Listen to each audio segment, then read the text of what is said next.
বাংলার জমিনে রাসূলুল্লাহ সাল্লাল্লাহু আলাইহি ওয়াসাল্লাম আল্লাহ রাব্বুল আলামিন তাদেরকে কেন্দ্র করে তাদের শানে কটূক্তি করা হচ্ছে, গালিগালাজ করা হচ্ছে, এমন নোংরা শব্দ প্রয়োগ করা হচ্ছে যেটা মুখে আনতে আমাদের 10 বার ওযু করতে হয়। মানে ইসলাম নিয়ে চুলকানি, ইসলামকে দেখলেই তাদের গা জ্বালা করে। দাড়ি, টুপি, পাগড়ি, জুব্বা, কালিমা লা ইলাহা ইল্লাল্লাহ, রিসালাত মুহাম্মাদুর রাসূলুল্লাহ, আখিরাত, কোরআন, সুন্নাহ, এই প্রত্যেকটা বিষয় নিয়ে আজও তাদের অন্তর জ্বালা করছে। আবু জাহেল, আবু লাহাব বা শাইবাদের সে উত্তরসূরিরা এখন পর্যন্ত কিন্তু শেষ হয় নাই। আমরা দেখতে পাচ্ছি তারা নতুন রূপে এই বাংলার জমিনেও ইউটার্ন করেছে, ব্যাক করেছে। যাদের শেকড় কারো পশ্চিমে, তা কারো দিল্লিতে। তাদের কারো শেকড় হয় পশ্চিমে, না হলে দিল্লিতে। তারা একই আকীদা নিয়ে আবারও নতুনভাবে আবির্ভূত হয়েছে এবং হুমকি ধামকি দিচ্ছে যে তারা আরো নাকি ভয়ঙ্কর করে আসতে পারে। অর্থাৎ ইসলাম ফোবিয়ার যে জাহালাত, এটা এখন পর্যন্ত দূর হয় নাই। আর ইসলাম ফোবিয়া যারা করছে তারা কিন্তু আমাদের ঘরেরই সন্তান। কারো নাম আব্দুল্লাহ, কারো নাম আব্দুর রহমান, কারো নাম সাজ্জাদুর রহমান, কারো নাম মুজাহিদুল ইসলাম। তাদেরকে দিয়ে তারা ইসলাম ফোবিয়ার কাজগুলো করাচ্ছে।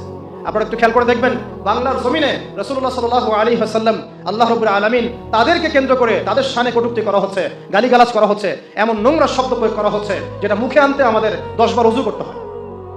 আল্লাহ রাব্বুল আলামিন আমাদেরকে এই ব্যক্তিদেরকে চেনার তৌফিক দান করেন, ইসলাম ফোবিয়া গোষ্ঠীকে চেনার তৌফিক দান করেন।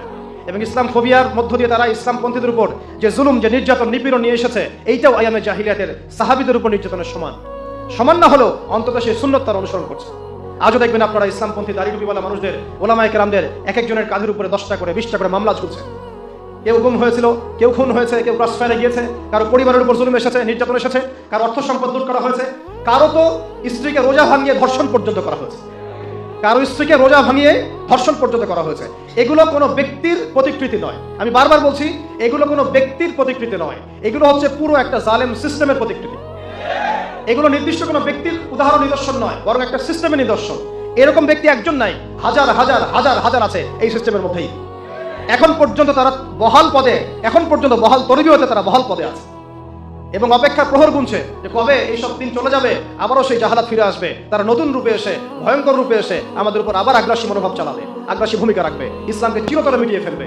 এটা তাদের, ওয়াল্লাহি এটা তাদের গোপন সিক্রেট, ওয়াল্লাহি এটাই তাদের গোপন এজেন্ডা, গোপন মিশন, যেটা আমরা অনেক সময় বুঝেও বুঝি না, দেখেও দেখি না, বা অনুধাবন করার সক্ষমতা আমাদের থাকে না। আল্লাহর ওয়াস্তে আমরা যেন এমন কোনো জালেম শক্তিকে ভবিষ্যতে কোনো স্পেস না দেই, জায়গা না দেই, এই ব্যাপারে আমাদের সবাইকে সচেতন থাকতে হবে। আল্লাহ তৌফিক দান করেন। সর্বশেষ কথা হচ্ছে, ওই সময় নবী সাল্লাল্লাহু আলাইহি ওয়াসাল্লাম সাহাবীদেরকে, মুসলিমদেরকে তারা সামাজিকভাবে কোণঠাসা করত, বয়কট করত এবং জুলুম নির্যাতন করত। এই কয়েকটা পয়েন্ট যদি আপনি মিলিয়ে নেন, তাহলে দেখবেন এই শিরক, এই রিবা, এই কুফর, মূর্তি পূজা বা ওসিলা পূজা, অথবা এই মাদক বা নারীর অবমাননা বা গোত্রীয় হানাহানি বা মানব রচিত তন্ত্রমন্ত্র, অথবা আপনি ইসলাম ফোবিয়া, ইসলামপন্থীদের উপর জুলুম নির্যাতন, রাসূলকে গালিগালাজ করা, মুসলিমদেরকে বয়কট করা, এর কোনো জাহালাত বর্তমান বিশ্বে দূর হয় নাই, বর্তমান রাষ্ট্রে দূর হয় নাই, আমাদের সমাজেও দূর হয় নাই। তাই এগুলোকে যদি চিরতরে দূর করতে চাই, তাহলে আমাদের উচিত হবে নবী সাল্লাল্লাহু আলাইহি ওয়াসাল্লামের পবিত্র সিরাত অনুযায়ী আমাদের পথ চলা। এখন কিভাবে আমরা সিরাত অনুযায়ী পথ চলবো, কিভাবে ধাপে ধাপে আমরা ওহীর জ্ঞানে আলোকিত হব, কিভাবে আমরা সমাজ বিনির্মাণ করব, কিভাবে দাওয়াত দিব, কিভাবে তাবলীগ করব, কিভাবে ঐক্যবদ্ধ হব, প্রয়োজনে কিভাবে জুলুম সহ্য করব, হিজরত করব, প্রয়োজনে কিভাবে মদিনার রাষ্ট্র কায়েম করব, প্রয়োজনে কিভাবে গজওয়া সারিয়ায় শরীক হব, প্রয়োজনে কিভাবে আবার মক্কা বিজয়ের সেই মিশনে লিপ্ত হব, নিজেদেরকে আত্মনিয়োগ করব, এই প্রত্যেকটা প্রসেস বোঝার জন্য আজকের এই সিরাত সম্মেলন।